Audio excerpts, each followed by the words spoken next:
Hey, welcome back to my channel. Today I am attempting to make mozzarella cheese for the first time, and I'm bringing you along with me on the journey. Me and honey, huh? Yeah. I've made quite a few soft cheeses up to this point. I've made a lot of yogurt, of course, and cultured cream or sour cream. I've made ice creams and butter, of course, and I made cream cheese for the first time this last week, which was reasonably simple. Mozzarella is a little bit trickier, and so I have no idea how it's going to turn out. It might flop. I'm going with a natural recipe. I've been spending quite a bit of time the last couple weeks looking at different recipes, and a lot of the recipes call for citric acid, and I am not going to use citric acid because it can have different things in the citric acid that actually are genetically modified, and I want to go as clean as possible. So I'm using a recipe that I got online from Scratch Farmstead. I'll put their link in the show notes below. They have a great video tutorial. I watched that. The only difference between their recipe and mine is that I am using a liquid animal rennet and they're using tablets. So we'll see. That might change things. I have no idea. But the ingredients for mozzarella are actually really simple. I'm gonna put you down now. Of course, you need milk, and my recipe is taking a gallon. I get local raw cow milk from a farm about 40 minutes from me. I drive out there every week or every other week and I get milk.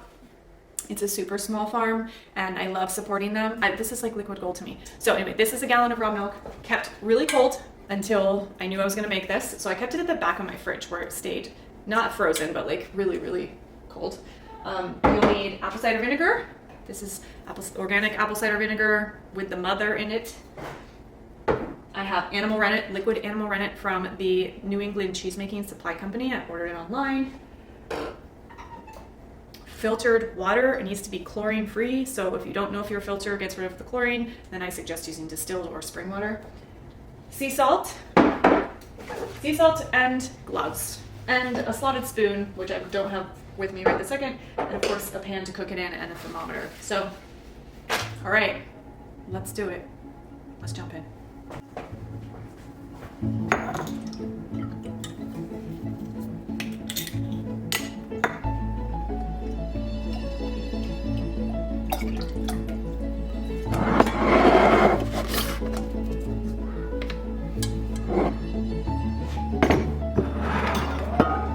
Can you see the cream?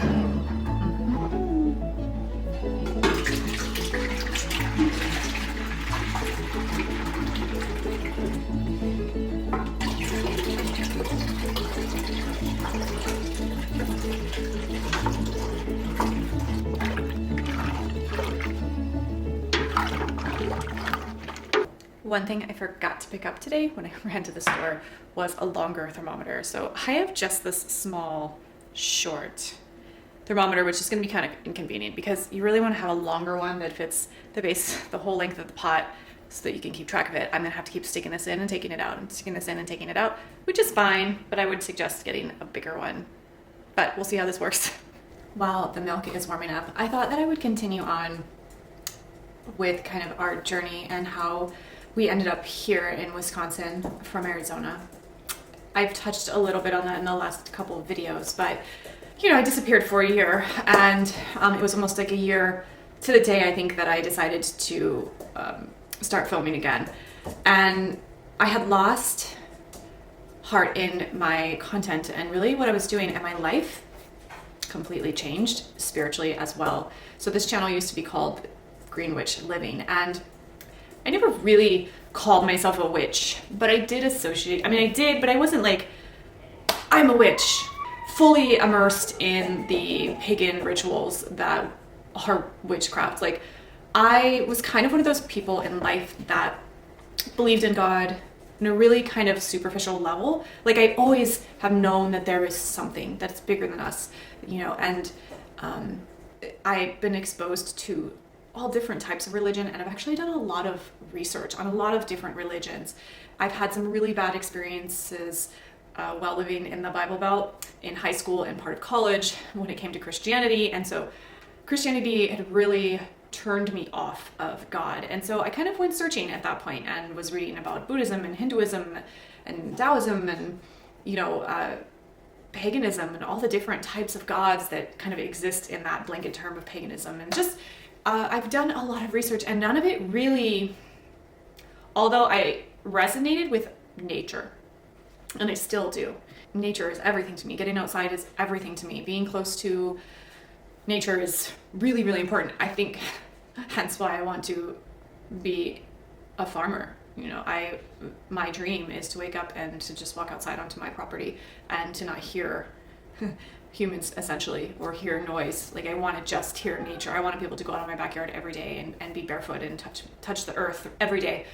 And so that always was part of my life and what I strived to be close to. But things really changed in the last year when it came to my spirituality. I had to go check the temperature of the milk. It's getting close to 80, so about 10 more degrees, and then we'll move on to the next step. Yeah, I've always been spiritual, but especially when I was feeling called to herbalism, which I was, like in my early 20s, I started to buy all these books on natural health and herbalism because I saw that our system was really broken. Our conventional medical system was incredibly broken, and I hadn't received much help from it. And I was struggling with different health things, even early in my 20s. I ended up becoming vegan later in my 20s because of the health issues that I had. And so the point of all that is that my health is really important to me. I've struggled to be healthy and to feel really good most of my adult life. And so that kind of led me to herbalism. And I believed that there had been a lot of injustices to women in particular because of Christianity, because of religion. And so I always just pushed it away. And although I believed in God, I didn't associate at all with anything other than that. Like, God to me was source. The universe was an extension of God. Mother Nature was an extension of God. You have God, who was kind of masculine, and you have Mother Nature, who's kind of feminine, and it's like, that was kind of it for me. And I would refer to God as like source or the universe, or it was always just a really, really vague. But I have a different perspective now. And I think I'll have to sit down and just do a video on just that, because I don't think there's enough time in this video today. But that, I kind of essentially found God. And when we knew that we were gonna have to move, like we suspected that there was toxic mold in our house, I hit a point where I didn't know what else to do. I have spent the last like 3 or 4 years of my life practicing more new age things. I don't know what else to call it, but new age practices like manifestation and journaling and vision boards and just doing vision meditations where I was envisioning like my life and how it was going to unfold in every single detail. And I would journal every day. I was very, very regimented and disciplined in these practices, and it never worked. It never worked for me. It might have on small levels, but I just kept getting these dead ends, and I kept getting the door closed in my face, and I just was getting more and more frustrated. And so last year, when we had been talking about wanting to get back into property and starting a farm, we didn't know if that property was going to end up being in Arizona, because we kept looking everywhere in Arizona, and property was just hard to find. And we wanted to make sure we had water. We needed to look north or we needed to look south, but even then properties were few and far between, and they were really, really expensive. Or we could find a farm property, but it was really isolated and remote, where we would be 3 hours from any type of community or anything like that. And so that was a little too extreme for us. And there was always this underlying thought that there wasn't enough water in Arizona. There's just not enough water. It's a desert. It's beautiful. I love that place. It's changed my life living in Arizona. I'm going to take you over here so that I can stay closer to the pot. I was really trying to get some natural lighting, but it's dark here. It has been dark here for a few days. We've gotten snow off and on, but the clouds have just been really heavy and really dark. And that's something that I'm adjusting to. You know, in Arizona, you get quite a bit of sun. You can get a lot of vitamin D, but there's no water. People are running out of water. Wells are going dry, and people are flocking there from California and other areas. And the population is just skyrocketing. Everywhere you go, there are developments being, thrown up. They suspect, I would say the government or the city officials or the people who are in charge of water there, were suspecting that in 60 years, all of the reservoirs in Arizona would be dry. And they were working on other things to help solve that problem. But for me, wanting to get property and thinking about it in the long term for my children and for my grandchildren, I didn't want to get property there only to have to move us, or for them to have to move, because there's no water. So I started looking everywhere. I started looking in Colorado and Utah and back in Oregon and Montana. And I was just kind of looking all over to see what property values were, even on the East Coast, because we have some family on the East Coast. Okay, the milk is at 90, so I'm gonna turn it off and I'll be back. So this rennet requires that I add 1/4 of a teaspoon into 1 gallon of milk. And then stir for 1 minute. Yeah, so as I'm stirring for a minute, it just didn't seem like a great place to farm, Arizona. So yeah, I was looking all over the country and not finding much really close to Arizona. And so ultimately I felt at a loss, and we were getting to a point where we suspected we were gonna have to move out of the house in Arizona. And, you know, did we want to stay in Arizona and lease for another year? Knowing that we didn't want to stay there, like what was going to be the plan? We didn't know. And then we confirmed that we had toxic mold and we had to leave. And I started praying. That we would have guidance. Okay, so I stirred for a minute, and now I'm going to put a lid on the stock pot and I'm going to let it sit for 15. It says 15 to 30 minutes until the curd starts to develop. This is cold water, and I just added 2 teaspoons of sea salt to it. I'm gonna put this water in the fridge and keep it chilled until we are making our mozzarella balls. All right, and the timer is going. Let's see how it worked. It looks like the curd has started to pull away, so let's check.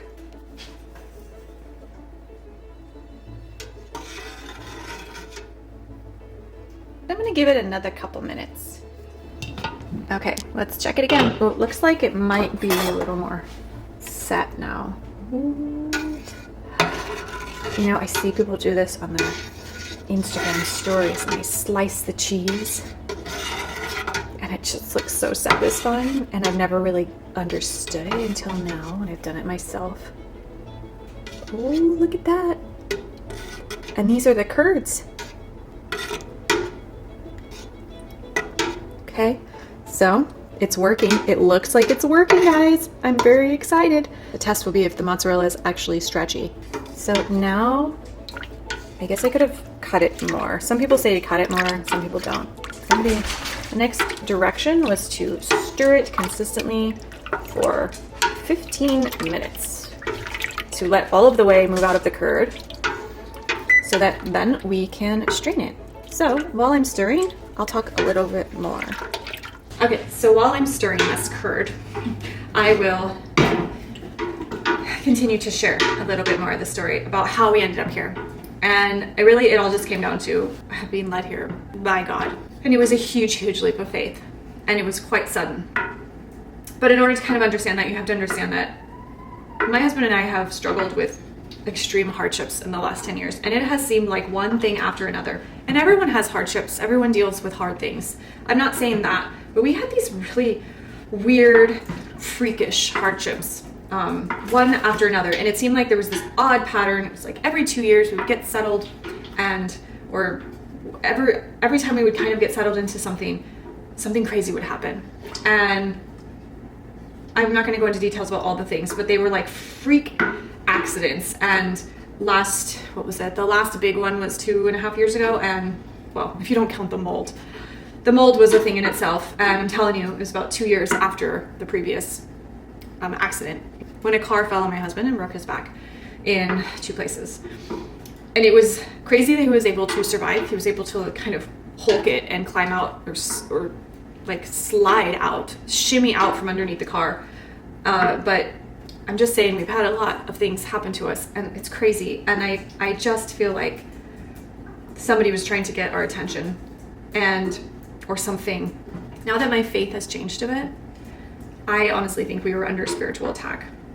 I think we were vulnerable, and I think that me living the way that I was living was actually inviting that spiritual attack. And it's not that I take all of that weight on my shoulders and blame myself, because I did plenty of that before. You know, if you're into any type of metaphysical or new age stuff, I don't know what else to call it, and it sounds ridiculous to me to say the term new age, because I used to despise it, and I still don't really like it, but I don't know what else to call it. You know, it's the crystals, it's the manifestations, it's the visions, it's affirmations, all these things that I tried for years, meditations. I would visualize what I wanted and I would write it down and I would journal. I was so disciplined, but it would never work. Never worked out. Never seemed like we were going anywhere. I was just doing all this work and we were treading water and just not moving anywhere towards our goals. And then horrible things continued to happen to us, freak things. And so I started to really question my faith. And in that time too, I started to just have friends that would come into my life who were, who believed in Jesus and who believed in God and the Bible. And we would have conversations and I would listen to them and I would see random signs, like literal signs, being held up by a person standing on the side of the street.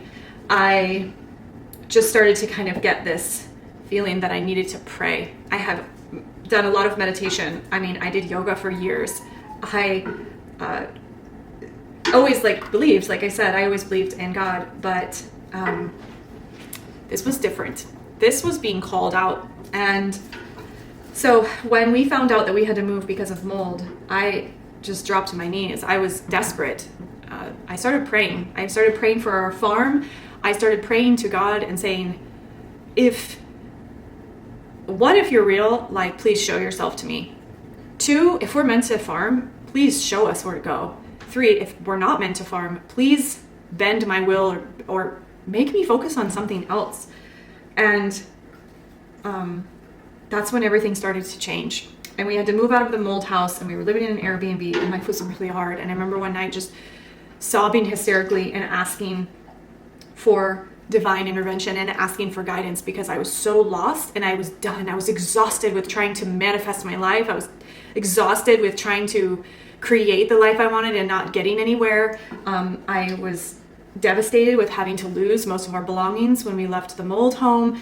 We were struggling financially. We were still catching up financially. We were just back to the bottom, back in this deep hole of despair. And we just have been in that hole of despair off and on for 10 years. It just had seemed like one thing after another. And no matter how positive I would be or happy or what journal prompts I would do or prayers I would do or spells I would do or crystals I would buy or, it didn't matter.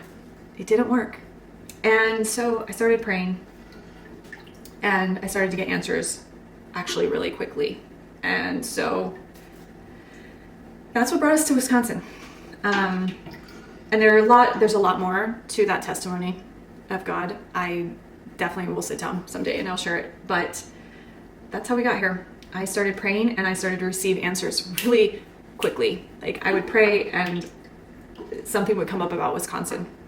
And Wisconsin was never on our radar to live, to farm, any of the things. I always looked at Wisconsin as I would never go there because it's the Arctic and it's winter so much of the year. And I don't like winter. That's what I told myself for so long, especially being vegan.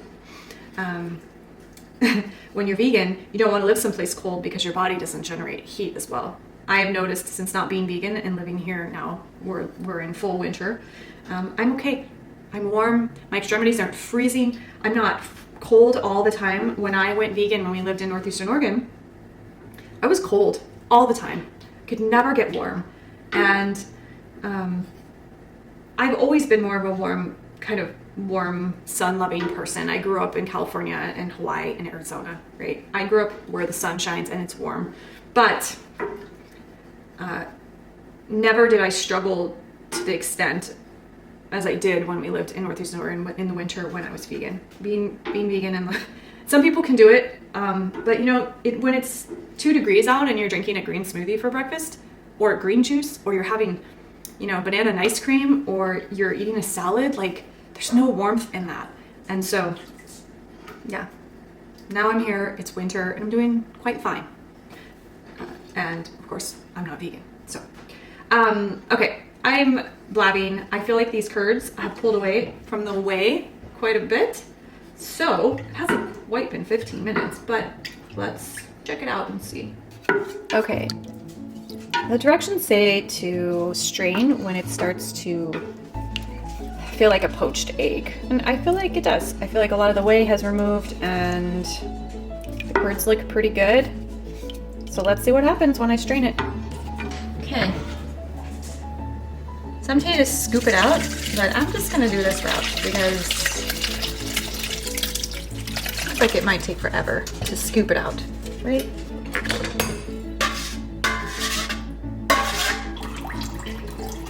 Okay, one recipe I read said to use a water bath with salt, and one recipe I read said to use whey with salt, and I feel like I'm gonna use the whey with salt because at this point in my life, I don't have enough use for the whey.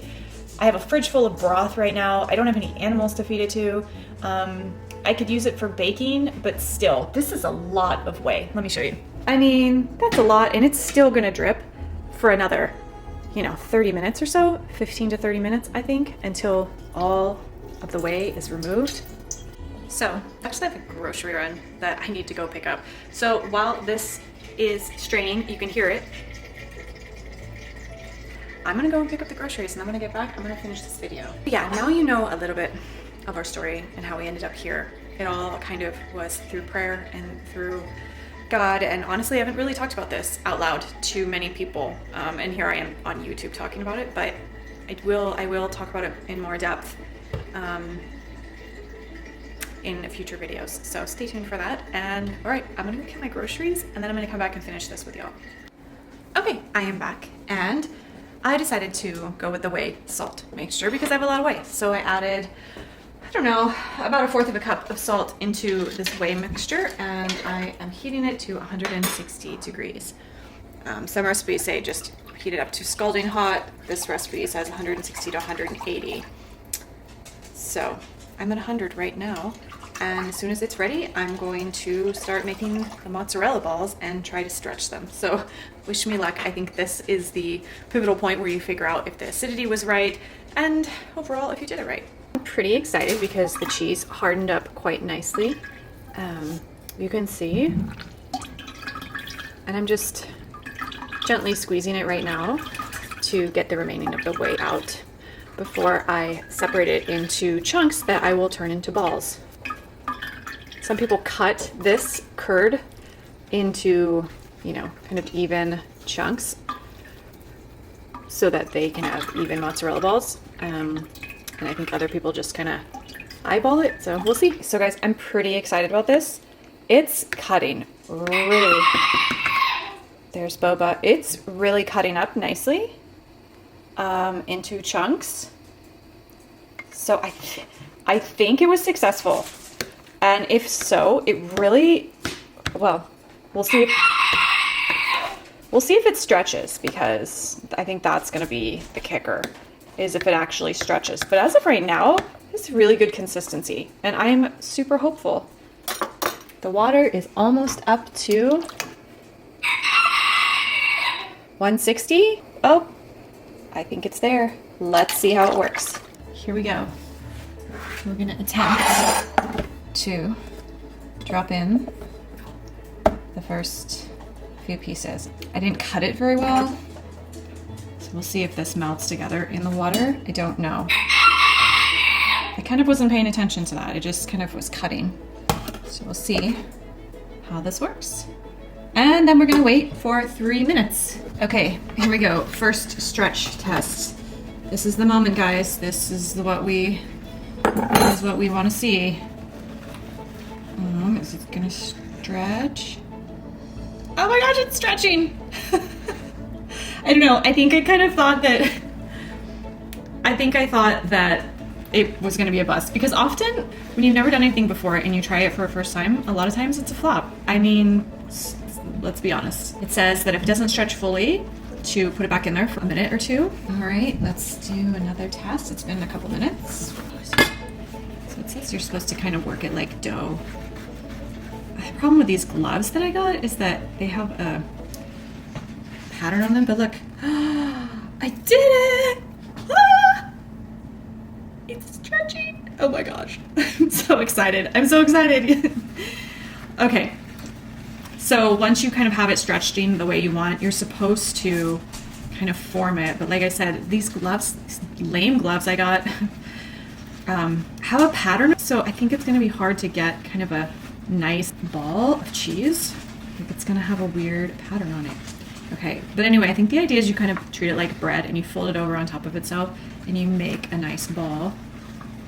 And then you put it in an ice bath or a cold water bath. So this is very exciting. Very exciting. Can't believe how well it stretches. It's like being at a pizza restaurant or something and watching the stretchy cheese on your pizza. Okay, it worked. You guys, I have mozzarella. It's not the prettiest, but for my first time, I am definitely super excited. Thanks for hanging out with me and listening to me blab about our move and, you know, spirituality. And I hope that it helped you watching somebody make cheese, make mozzarella for the first time. I've been told that mozzarella actually is one of the harder cheeses to make, but I feel like this one was, although it was tricky, it wasn't incredibly hard. So I am so excited that it turned out. I'm super happy with the taste. I tried a little bit of one of the balls that had chilled the longest, and even though you use apple cider vinegar, you can't taste it at all. And I was kind of concerned about that because you could smell it as it was cooking. So somehow it cooks out. I don't know, something happens, but the cheese is mild. It's really wonderfully flavored. It's delicious. I can't wait to have it, just to slice it up and have it. I'm gonna have some tonight for dinner with just like some maybe lunch meat and salami. That's gonna be amazing. So I'm gonna hop off here. That's it for this video. I hope you enjoyed it, and I hope that it gives you inspiration to go ahead and try things that you haven't tried. It worked. Everything worked, and it tastes great, and they don't look restaurant worthy, but they definitely taste great. So, all right, I'll see you all in the next video. Bye.